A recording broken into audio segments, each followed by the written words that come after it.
اول دا خبره د ساتي چې خوب د الله د قدرت په نخو کې یو نخه ده او ځکه الله په قرآن کې په سورة الروم کې ومن آیاته منامکم باللیل والنهار وابتغاؤکم من فضله ناشنا خبره که چته دی بکی سوچ کو د الله د قدرت ته به سوچ او فکر لاړ شي چې انسان ودی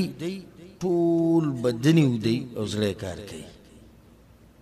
به دې ته وګوره د انسان چې کله ودش نو د بین پی نه لګي بین پی لګي نه لګي صحیح نه خو خبره اوري د قدرت الله سشي بینول نش سشي یې نه خو دومره دی چې आवाज اوري د دې لپاره چې کسو کې را پاسې چې را پاسې د الله قدرت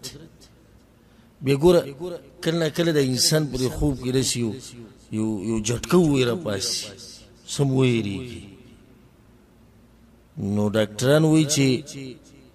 دې ټیم کې د جسم د اندامونه بالکل کار پرې ښودو والی نو د زړه د بدن ته یو کنیکشن ورکړي دغه څه د ټوب وي چې د اندامونه بیا را ژوندي شي بیا د خوب لیده څومره ناشنا دي پروت ته په یو ملک کې خوب ته په بل ځای کښېني بیا هغه پخواني خلک چې پکې کښېني کوم چې مړه دي او دا ناشنا نظارې پکې ته یې د الله قدرت ته ټول بیا دا خبره یې ساتي دویمه چې اصل د شپې خوب دی اصل خوب کوم یو دی د شپې د ورځې د فرع دی نو الله سبحانه وتعالی شپه د خوب د لپاره ګرځولې ده ورځې طلب د رزق د لپاره ګرځولې ده وهو الذي جعل لكم الليل لباسا والنوم سباتا وجعل النهار نشورا نشپه د آرام ځای دی ورځ د خورېدو د لپاره خورېدو د انسانانو د رزق د ګټلو د لپاره د شند زناورو د لپاره ټول پکې خواره شي الله ألم يروا أنا جعلنا الليل ليسكنوا فيه وإذا شپه موږ دې لپاره ګرځولې چې انسانان پکې آرام وکړي نو دې خو دا ثابته شوه دویمه خبره دا ثابته شوه چې اصل خوب کوم یو دی هغه د شپې دی د ورځې د فرع ده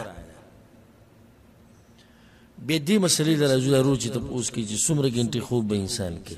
شریعت د دې لپاره اندازه نه ده خوله په یو ځکه په شریعت کې دا نه دی راغلي چې انسان به دومره ګنټې خوب کوي او دومره به نه کوي بلکې دا خبره راجع ده د انسانانو د عمرونو ته ټول د عمرونو یو شان نه او د انسانانو د بدنونو ته ځکه چې ټول بدنونه یو شان نه دي او د انسانانو کار او کسب ته ځکه چې د ټولو کارونه او کسبونه د یو شان نه دي نو بوډا سره د دې د بدن طاقت جدا دی د الګ د بدن طاقت جدا دی به د ماشوم د بدن طاقت جدا دی اته د خوب ډیر ضرورت په نسبت د ځوان اته د خوب لږ ضرورت به کم سړی چې مزدوري سخته کوي د خوب لږ جوړي او زیاتی کم سړی چې مزدوري سخته نه کوي د لږ پارامي کله خوب ممکن گزاره کوي د شنه وسړی د شپې کار کوي نو د خوب کله کوي د ورځې کوي کوم چې د ورځې کار کوي هغه خوب د شپې کوي نو دا خبره ټوله واپس ته د انسانانو د ژوند ته او د دې سره تعلق ساتي ډاکټران دا وایي چې عام طبیعي خوب د انسان د پاره هغه د 15 غنټو نه اتو پورې دی د 15 نه د اتو پورې د ډاکټرانو خبره د 15 نو کمیدنی پکار کم سے کم چې جسم ته 15 غنټه خوب ملاوي او د اتو نه زیاتې ده دم خنی د بدن د پاره 15 نه 2 غنټو مسکی ها اوس دې شله چې سره ضرورت ډیر دی او حاجت دی د ډیر مو دي خبره نه اهم خبره ده چې د دې خوب د لاسه ستانه د الله بندگی هغه د نګړه وړنه شي چې د الله سبحانه وتعالى بندگی د نګړه وړنه شي نو جسم چې کله ډیر خوب وکي د الله په عبادت کې به سستی وکړي راځي ځکه امام فضیل ابن عیاض رحمه الله وی ما دوه خبرې لیدلې چې د انسان د زړه سختي او د الله نه غافل کی کثرت النوم وکثرت الاكل ډیر خوب کول او ډیر خوراک کول د دوانه انسان کې سستی پیدا کوي او د زړه غافله کوي او سختي. نو کوم سړی چې ډیر خوب وکړي بیا د عبادت ته ډېر نه لګي. دا ستاسو تجربه وي چې کله سړی خوب ډیر وکړي بیا به د خوب درځي، چې خوب لږ وکړي څه به نشیط به شي، تازه به. او کوم ورځ چې خوب ډیر وکړو بیا به هر وخت خوب درځي، منزل لاړ شه خوب درځي، بل عبادت وکړه خوب درځي، ذکر د الله وکړه خوب درځي. د دې عبادتونو چې انسان منع کړي د خوبونو دراسه دا سخت نقصانی خبره ده، سخت نقصانی چې انسان خوب ډیر کوي او خوراک ډیر کوي. ځکه پیغمبر صلی الله علیه وسلم حدیث کې سوی و یو یې صبر سره پاره کې د خوراک یو د سخاک او یو د سره پاره ساغستو د پاره. امام ابن القیم رحمه الله ناشنا خبره کړې وی د ټولو نه فایدمن خوب هغه دی چې کله ورته د بدن ضرورت، چې کله ورته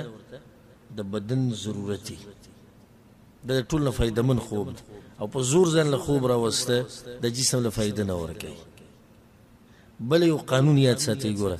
ورځ ده او شپه ده، ورځ او شپه هر هغه خوب نقصانی دی چې د ورځ په دې دوه طرفونو کې په اولنۍ کې او په اخرنۍ کې، او د شپې په دې دوه طرفونو کې په اولنۍ کې په اخرنۍ کې. زه د تفصیل کوم تاسو به حیران شئ، د ناشنا فایده ده. د ورځې اولنۍ څه کومه ولا سحر، ځکه پیغمبر صلی الله علیه وسلم با د سحر منځنه بد نه ود کېدو، او دې ټیم کې خوب کول مکروه دي الا د یو سړي ضرورت یا جدا مسله. بعض روایتونه کې راځي دې ټیم کې رزق تقسیمي. ترشنه حدیث کې راځي چې الله زما پیغمبر صلی الله علیه وسلم الله زما د امت لپاره په دې وخت کې برکتونه چولې. نو دا ورځې په اولنۍ سکه ود کېده دا نقصان دی، د ورځې په اخرنۍ سکه ود کېده د مازیګر د منځنه بعد دم نقصان دی. ځکه دا خبره د ساتي کوم سړی چې د مازیګر د منځنه بعد خوب ډیر کوي د دې سره د عقل کمیږي، د دې سره د عقل کمی. کوم سړی چې د مازیګر منځنه بعد خوبونه ډیر کوي یو خو ضرورت هر ټیم کې جایز دی.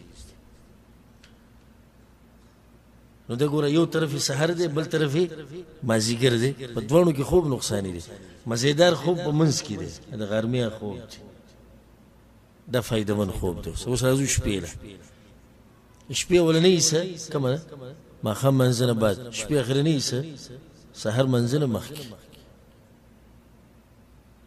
ماښام منځنه بعد حدیث کې خو واضح راځي چې پیغمبر صلی الله علیه وسلم به د ماښام منځنه بعد خوب نه خوښاوه. دې ټیم کې خوب نقصانی دی. او بل دا چې د عبادت نه مدي وباسي د ماسوتن د منځنه په اخري ټیم کې خوب نقصانی دی. تهجد موقع به ته ملاو نشي او د ویتر کولو موقع به ته ملاو نشي، او کېدی شي سحر مونځ د نه ملاړ شي، کېدی شي کې نشي کېدی شي او ډېر شوي چې سحر مونځ د بانګ پورې دی بالکل موبایل ځان ته لکه بانګ په څلور نیمه وي نو بالضبط د موبایل کړنګېږي په څلور نیمه چې دی راپاسي 5 منټه پای کې ولګي، بیا چې اودس کوي 5 منټه پای کې ولګي، بیا چې کور نه راځي جمعه ته پورې په هغې کې 5 منټه ولګي، جمعه ته چې راننوځي اقامت کېږي نو شکر دی وباسي چې اقامت له راورسېږي. خو چې کم سړی د موبایل مخکې ځان ته په ټیم کې او ګړۍ په ټیم کې او دی راپاسي تهجدو کې ښه مزېدار، بیا ویترو کې ښه مزېدار، بیا د سحر بانګ وي لاړ شي جومات ته 2 رکعاته تحیت المسجدو کې، بیا 2 رکعاته د سحر سنتو کې یا سنت کور کې کړي او راغلی، بیا د قرآن تلاوتو کې جومات ته چې امام راننوځي دی چې مونځ کله کوي د امام سره نو په خشوع په عاجزۍ کې ولاړ، هغه بل چې ولاړ دی لیدلی دي ممکن یا به خوله واضح بندی ته به چا په زور چې ته پړي وته چې ولي راښکو دلته راوسته. نو دا څومره قیمتي خبره شو چې خوب ورځ او شپه د دې دوانو په اولنۍ حصه کې او په اخرنۍ حصه کې نقصانی دی. فایدمن خوب کم یو دی په دې منځ کې دی. نو د شپې فایدمن خوب کم یو دی د ماسوتن د منځنه بعد کم وخت پورې